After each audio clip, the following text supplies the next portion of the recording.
Mga kahuwan, panoorin ang video na ito upang alamin ang pinaka-latest na balita tungkol sa lagay ng panahon at bagyo update today.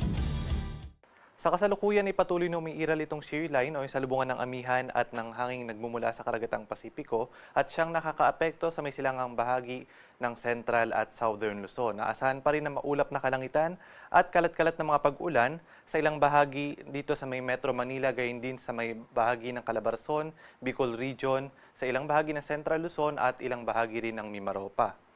Samantalang dahil naman sa hanging amihan ay patuloy ding makararanas na maulap na kalangitan at mga pag-ulan sa may bahagi ng Cagayan Valley at ilang bahagi pa ng Cordillera at mga pagambo naman sa ilang bahagi ng Ilocos Region at ng Central Luzon. Meanwhile, patuloy na umiiral itong Intertropical Convergence Zone o yung salubungan ng hangin mula sa Northern at Southern Hemisphere na siyang nakakaapekto sa may kanlurang bahagi ng Mindanao at ng Palawan. Inasahan pa rin natin na maulap na kalangitan at mga pag-ulan sa mga nabanggit nating mga lugar.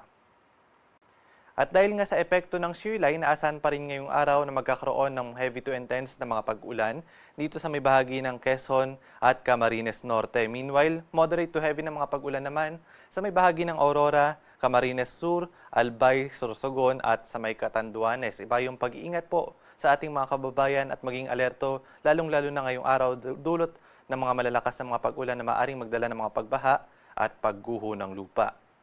At magpapatuloy pa rin yung mga pag-ulan na dala ng shear line sa may bahagi ng Luzon, partikular heavy to intense na mga pag-ulan sa may Quezon at sa may Aurora at moderate to heavy na mga pag-ulan naman sa may bahagi ng Camarines Norte, Camarines Sur at Catanduanes, dulot pa rin ito ng epekto ng shear line.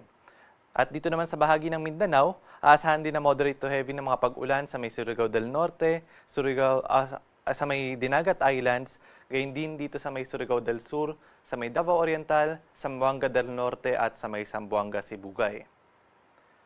And by Thursday, patuloy pa rin yung epekto ng shear line at ng Intertropical Convergence Zone na magdadala ng moderate to heavy na mga pag-ulan dito sa may bahagi ng Cagayan, Isabela, Aurora at sa may Quezon at gayon din sa may Dinagat Islands, dito sa may Surigao del Norte, Surigao del Sur at sa may Davao Oriental. Kaya iba yung pag-iingat at maging alerto po yung ating mga kababayan sa banta ng mga pagbaha at pagguho ng lupa.